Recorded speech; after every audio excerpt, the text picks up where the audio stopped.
Candice. Hi, Chris. How are you doing today? I'm doing okay. Yourself? Pretty good. I'm excited to be here in the kind of remodeled studio at the Center for Innovation and Teaching and Learning. They've added some extra bells and whistles and some new lighting, so it might look a little bit different from our previous podcast. Yeah, it does look quite a bit differently. Yeah. So how are you doing? I am doing well. Like I said earlier, it is February, though. Do you know what's special about February? Tell me. Well, it is Black History Month, and Yes. it is the 100th anniversary of Black History Month. Oh, I did not know that. Yes, we're celebrating 100 years. So for those that are listening, if this is being, if you're not familiar with Black History Month, go ahead and educate yourself about Black history, because Black history is all, American history, and just, learn something. Educate yourself about what's happening with, Black American and stuff like that. So, Yeah, fantastic. Thanks for telling us about that. I want to talk today. We haven't had a chance to do a just one-on-one episode in a while. I know. You'll notice there's no guest at the table. It's just the two of us. And we're going to talk today about something that I wrote last week. And it was an article that I wrote on Substack that was called Leading Through Our Fractures. Yes. And I was, normally when I put something out on Substack, I watch the views come in. Every once in a while, I'll get a couple comments. It sometimes feels like it's just, empty, an empty void that I'm writing into. And then I got a notification that I got a comment, and it was from you. I know. I never, ever even read your messages. So we decided, since something that I wrote piqued your interest, and it was about leadership, that we'd get in the studio today and talk a little bit about it. So let me give a little bit of background on what I wrote and what I mean by leading through our fractures. And it's really this idea that we all have our imperfections. We all have our flaws. Even the leaders high up in organizations, they have their challenge, and they have their traumas, and they have their things that are just sometimes hidden in the background. And what I wrote in the article is essentially that we need to embrace those imperfections and those challenges and those traumas, and in some way, shape, or form, reveal those to the people that we're leading on our teams, because it helps us makes us more human and more whole in their eyes, and allows us to connect at a deeper level. And it's as I was writing it and doing a little research to see, has anyone talked about this idea before? I knew it probably wasn't an original idea. Of course. There's very few original ideas out there. I came across this Japanese concept, and it's called kintsugi. Yeah. And that's Japanese for golden repair. And it's this art method where they'll take a broken piece of pottery and put it back together, but they use gold in the veins of the fractures. Yes. And it's this idea that it is more beautiful after being repaired, and the fractures are what make it beautiful. And it's this, evidently comes from the Japanese concept of wabi-sabi, which is the embrace of imperfection. So that was the gist of the article. I really want to know what caught your interest, because you've never ever, I've been writing for years, and you've never mentioned a thing about one of my writings. So what piqued your interest? I'm curious. Well, first, I usually don't read most of your articles, but I did read this one. So, it piqued my interest because it resonated a lot with me. First, because I realize that a lot of my flaws are really kind of what make me a beautiful person. So it's part of the things that make me me. And when I realized that, I was like, wow, this is beautiful. I am the art that is that beautiful piece. I am those golden pieces. And so I was like, hello, this is exactly what we should be doing in my professional life, in my personal life. That is what we should be doing. And it's a matter of how you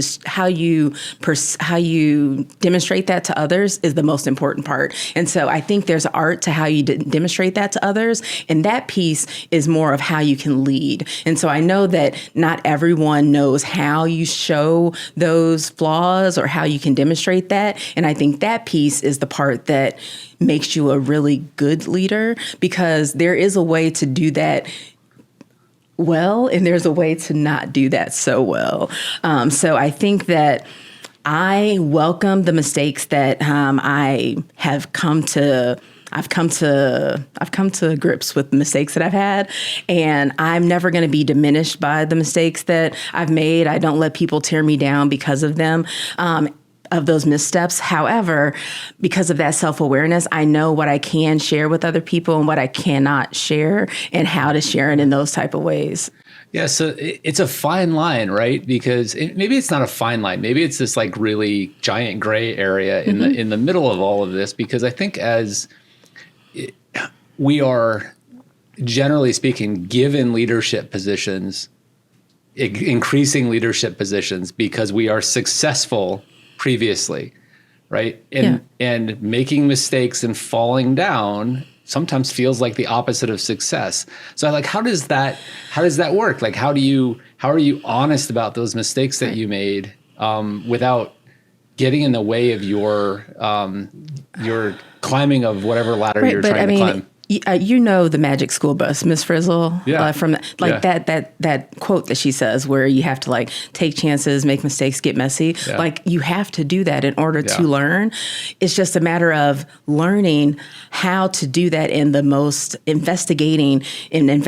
Like that's what we do here in higher ed. We have to learn. We have to take chances. We have to investigate. Yeah. It's just a matter of how do you do that in a methodology, like in a way that, is safe and a way that is, sound without, not messing things up. So it's like, of course, we all have to learn what are those limits. And so now it's like, as you do leadership, how do you find the method that works for you? And so. Yeah. So like for you, where is that? How do you like navigate that line between, I think what I would say is authentic, vulnerable leader and hot mess? So right? I think the way that I've navigated it is, one, I've seen it demonstrated personally in front of me. I've seen hot mess demonstrated, and I did not want to repeat what that was. So I've seen that and I went, oh, that was a train wreck. I cannot let that happen. I cannot demonstrate it that way. Yeah. So I've seen people make mistakes and I go, whew, that cannot be me. Yeah. So I've seen it done poorly and don't want that to happen. Yeah, you almost, when you see that in action, when you see like the hot mess side of it, you're like, oh, they really shouldn't be saying that right now. Yes. Like you just know it inside that like, okay, they've shared too much about themselves. Yes, and you can take note of that and you go, okay, duly noted. This is something that you can definitely learn from. And I know you can't necessarily take it back. However, those are things that you have to move forward with. I also know that when I have shared enough, people are able to then afterwards give me feedback on what they've learned from me sharing. Yeah. They will give me immediate feedback going, thank you so much for letting me know that you went through this. I appreciate it that you told me this. Right after I've shared something, they're like, oh, thank you after the meeting. I can't believe that you told me that. I now am able to do X, Y, Z because you told me this. Or I feel so much more able to apply for this job because you said that you did that X after that. And so when I get that type of feedback, I know that I have moved in the right direction or I've shared the right amount of information at that time. Yeah. How does it interact? How does this idea of sort of being authentic with your fractures, with the imperfections, with your mistakes, how does that interact for you with empathy? Because, when I think of empathy, it's about putting myself in the place with the person that is going through a particular challenge or something. It's not necessarily about me saying, oh, I went through that too. And so how did those two things interact in your mind? I mean, I think it's more of a tough question because I really don't. I mean, I always want to say I can't necessarily put myself in someone else's shoes because I have not lived their experiences. So all I can do is try to listen first to their, I always ask them like, oh, okay, let me hear more about what it is that you've experienced versus trying to go, oh, of course, I know exactly what you've experienced, because I never can understand it is what they've experienced. So empathy, I really think, is more of I ask more questions and try to listen before I try to put my feelings onto what they are feeling. So yeah, I think the way I view that is if I've been open with my struggles and my challenges with my team or in other leadership capacities, I think someone's going to feel my empathy more in when it comes to time. It's not about me trying to like one up them with, this is what happened to me too, but they know that I have had struggles, so that even if it's not the same struggle, I know what challenge feels like, and I know what, being down about something feels like, or being traumatized about something feels like. I think that allows me to be more authentically empathetic with them. Yeah, I never want to do a comparison of who has it worse. Oh no, that's always bad, right? Yeah, we've known people like that where they just let me tell you what I've been through. They always have that one up story for sure. Yeah, I will say that there are lots of other comparisons that I wanted to talk about in terms of the fractures, but there was one thing that when I thought about fractures, that is that need of being perfectionism that comes out. And that was something that I wouldn't say I'm a perfectionist, but I am a Virgo. And so I do have this need and tendency to kind of like things a certain way. Yeah. And so not that I'm very detail oriented, but I do like things to be done in a certain manner. And when they're not particular. Yes. And when they're not done in that fashion, if people can't do it in the way that I like it, I will do it I'll do it myself. And, it's like when team projects happen. If you're not doing it that way, I'll just go ahead and take care of it myself and then,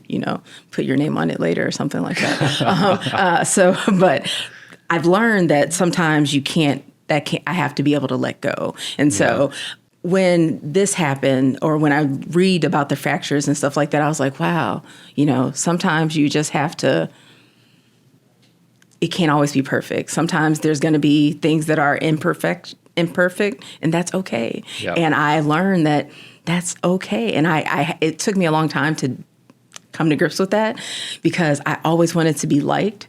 And that is really hard when you want to be liked and you can't meet at people's expectations. And you're like, oh, I can't be liked if I'm not hitting all these marks. Yep. And so if I'm not perfect, then I can't be liked. And then I have these cracks and I'm not perfect. And so that's an issue. Oh, amen. Amen. Because as we were preparing for this episode, I was thinking about okay, Chris, what are your fractures? What are the things that really get in your way if you're not real about them and if you don't admit them? And one of those things, and it's something that I've carried my entire life, is when I was young, I was not the kid who got picked for things. I was not the kid who was popular. I was not. I was this nerdy little skinny kid. I didn't get the girls. I didn't get any of that. So I don't even look back in sympathy on my former self, but it's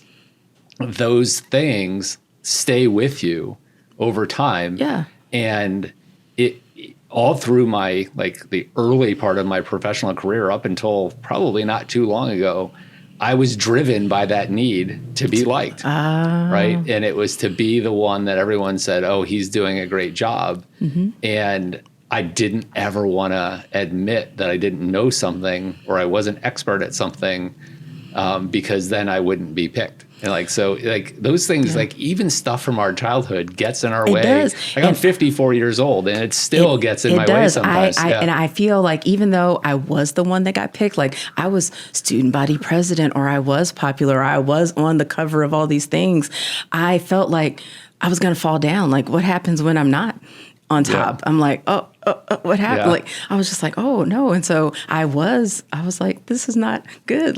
So when you go to a larger school and you're not super popular anymore, what happens? And I was like, no, what happens? So that was and so the reason why I mentioned that, it reminded me of a story that I felt similar to the fracture, and it kind of had a similar story. So you're familiar with the emptying your cup reference? Yeah, I've heard you talk about that before. Let's let our listeners in on that. So I'll go ahead and share kind of the story in case people aren't familiar with it. So there was a master, and he received a university professor, and the university professor came to inquire about Zen. And from the start of the conversation, it was obvious to the master that the professor was more interested in learning, displaying how much he knew rather than learning about Zen. So the master invited the professor to sit down for tea, and he started to pour the visitor's cup full. And the professor said, the cup is full, no more will go in.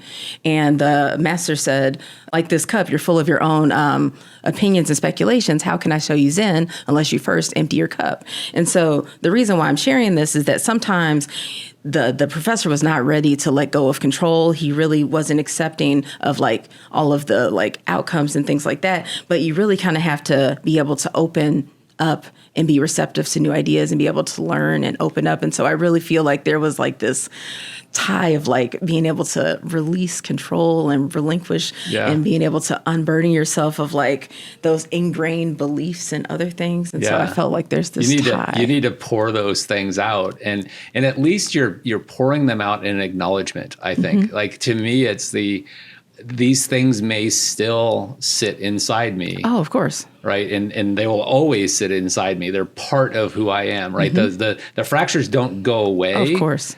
But the acknowledgement of them allows you to be in the driver's seat on how you use them and how they control you. Because if you push them down, they will control you in ways that you don't even know. Like, because you're not paying attention to them.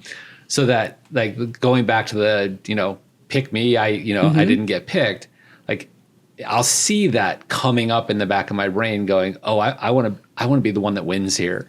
And like, oh, wait, why am I feeling that right now? Is it important that I win here? And sometimes it is.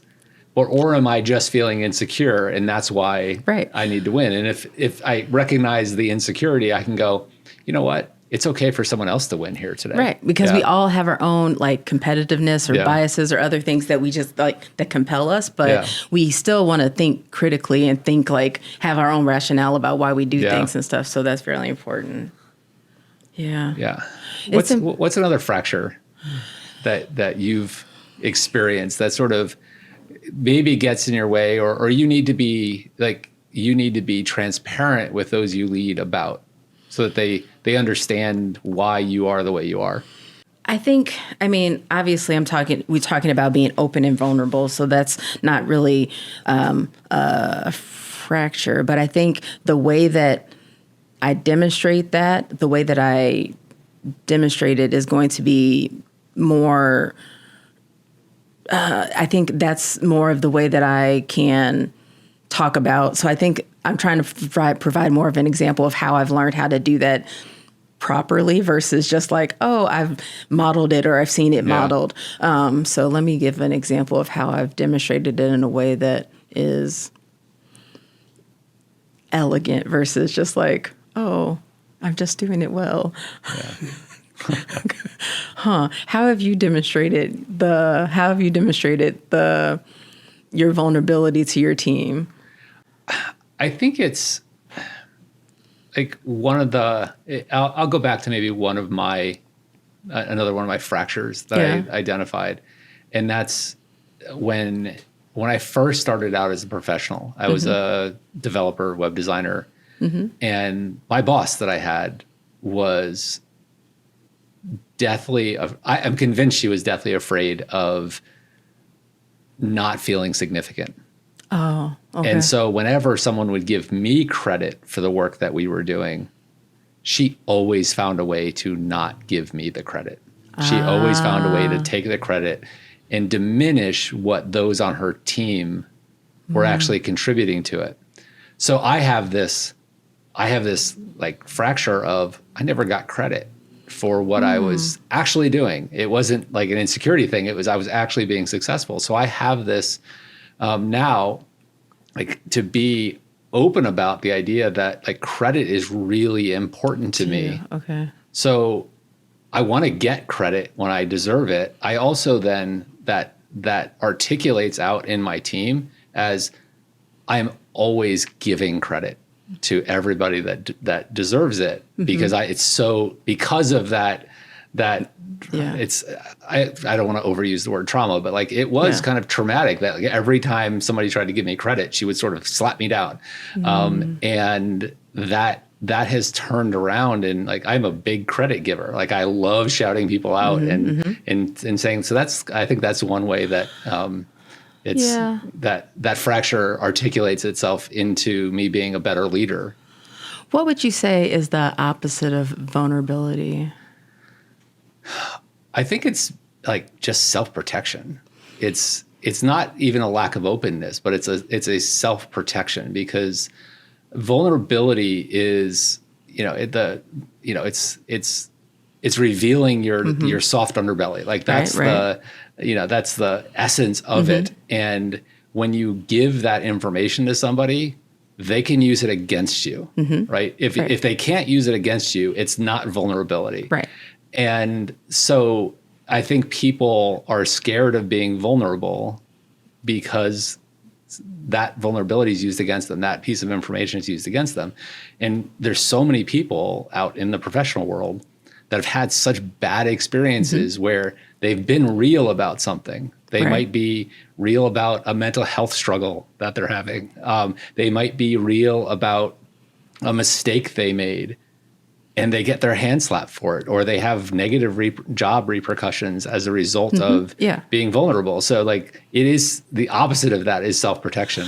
Right. And so I wouldn't say it's a fracture, but I will say that people feel very, very open with me often, whether it be professionally or not professionally. And people have told me this, like, they meet me for the first time, like on an airplane or whatever, and there's like, oh my God, Candice, I've told you my innermost secrets, and I've only known you for like 2 hours. And I'm like, okay, whatever. I've never even told my best friend that. I'm like, whatever. I'm not going to tell anybody this. Like I just met you. Okay, whatever. I'm like, I don't know why you're telling me this. That's great. Yeah. And I feel like that is I don't know why people feel so open and sharing with me, but I feel like that sometimes is a fracture in my professional work environment, because when people can share that much information with me professionally, it takes this barrier of me being like, whether it be their supervisor or something else, that they've given me so much information that line of like professional to not professional becomes like very hard to like draw, because it's like, you gave me so much information where I'm like, I know your entire life story, and now I'm like, okay, something happened, and I'm just like, boundaries are really important, especially when you're the leader. Yes. I mean, I know how to set them, but I'm like, No, but when they don't, because so there's a challenge there. Yes. There's a real challenge there as a leader. And I want to dive into that a little bit, because if someone comes and just spills their entire life to you and you accept it all without boundary, that can create a connection from them to you that actually isn't real, right? It's a perceived connection. And I want the people that work for me to trust me. Absolutely. Like without fail, that they can come to me if they really, even if they just need life advice, like come to me. But you have to be really careful of being, I think, explicit with where the boundaries are, because if you don't, it's like I've had employees in the past that get too attached, and it's not like there's a friendship line. There are lines that have to be drawn when you're a leader. And so this leading through our fractures and sort of admitting our fractures and also accepting the fractures of others isn't a free for all. And that's the thing that I think is, I don't know that there's a black and white piece of advice on how you do that. Isn't, but you have to be aware of these things. And I talk about this in the article, like the sharing of vulnerability is the thing that creates real connection. Connection in professional world is different than connection in personal world. Exactly. And it is really hard to slip over the line and get into dangerous places. Because you're like, oh, this is a very friendly conversation. And then you're like, okay, this got a little So. Yeah. And you also have to be aware that that person may have, at some point be like in a performance management process with you. And if you've gotten too friendly with them and too much, they become too dependent on you, like psychologically, it's just not a great place for you to be in. It's not, so, yep, exactly. Yeah. So one of the things I wanted to bring up today is this book called Positive Intelligence. Oh, okay. And I didn't talk about that in the article, but I think it's related to this because it's written by an author, Shirzad Chamine. Okay. And he talks about us all having saboteurs inside us. So psychological saboteurs. Yep. And I think there are 7 saboteurs. There's a judge, like this internal judge, and the judge that we judge others with and ourselves. And then these 7 saboteurs. And the saboteurs are things that he goes back to like childhood that, I talked about not being picked. And so, and these saboteurs, if we don't recognize them and control them and be intentional about, they will control us. And so I wanted to talk a little bit about there's an assessment that you can take as a part of the book. And it tells you based on the assessment, which of the saboteurs are highest for yours. And my highest one is restlessness. And that tracks. Yeah. And I've been trying to think where was the fracture that sort of caused that? Where was the challenge? Where was the, what didn't I get that caused me to be so restless? And I think back and and I'm going to say this, even though I know my mother's like our biggest podcast fan and she might not take this well, but I'm going to say it anyways. But we didn't really have a ton of experiences as kids. Like we had a good childhood. We were well cared for. But we pretty much just hung out in the house in our neighborhood and everything. We didn't go on trips. We didn't do all this kind of stuff. And I really think that my restlessness comes from the fact that I wasn't overstimulated as a kid. Aww. And now like I want to do everything. And so I think that's an example of like just acknowledging that, but that restlessness impacts my professional life. I can, our team will be humming along just fine. I'll be like, I want to change that. They're just like, and the team's like, what? Chris, what the hell? Like, why are you changing this? It's working. And I have to think, I go, oh, that's my restlessness, right? That's that need for change, that need for new things is inside me and like never disappears. But I need to know, are we making this change for the right reason? Or am I making it just because I'm bored? Right. And that's why it's great to have other people around you that challenge those things versus people that just go with the flow. Yeah, like what? Like, Chris, what? So, yeah. So, any other comments that you want to kind of bring into the conversation today? No, this has been kind of a freewheeling conversation. It definitely for us. has. Yeah. I mean, I will say the only other comment that I added to the article was because I quoted a popular movie quote, song lyric quote, but I know that you didn't watch that movie, so I won't bring up the music quote that I brought up. No, I wanted to bring that up because when you in your comment you mentioned this song "What It Sounds Like," and I had to look the song up because those of you who follow me on social media may have seen that I made it about 15 minutes into K-pop Demon Hunters before giving up on it. Candice, however, is this huge K-pop fan. So, I am. And so I tell me about this song. And if you want to sing, sing some bars too. I'm not going to sing the song, but if you want to hear Candice sing, just check her out on TikTok. Yes, you can check me out on TikTok. So yeah, I love karaoke, but there's a part of the song where it says, "We broke into a million pieces and we can't go back." We're seeing all the beauty in the broken glass. The scars are part of me, darkness and harmony. My Voice Without the Lies, this is what it sounds like. And so it really kind of talks about how things are shattered and are already going into millions of pieces, but because they kind of come together, they can harmonize and be one.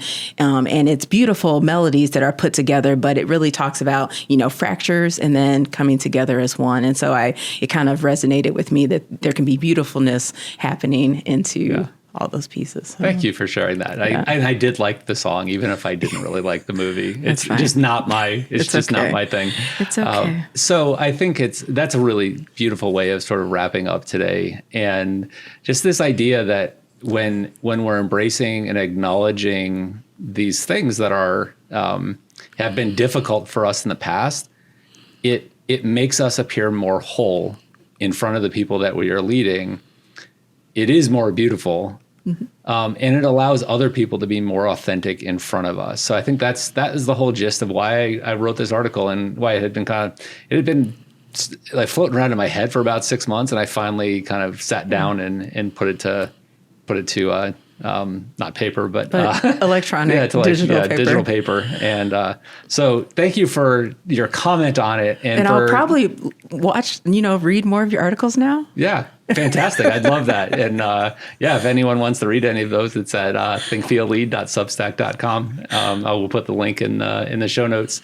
But thank you so much for having this conversation today, because it was really fun to dive into a topic that had been floating around in my head for a while. Awesome. Thanks. Yeah. Thanks, Candice.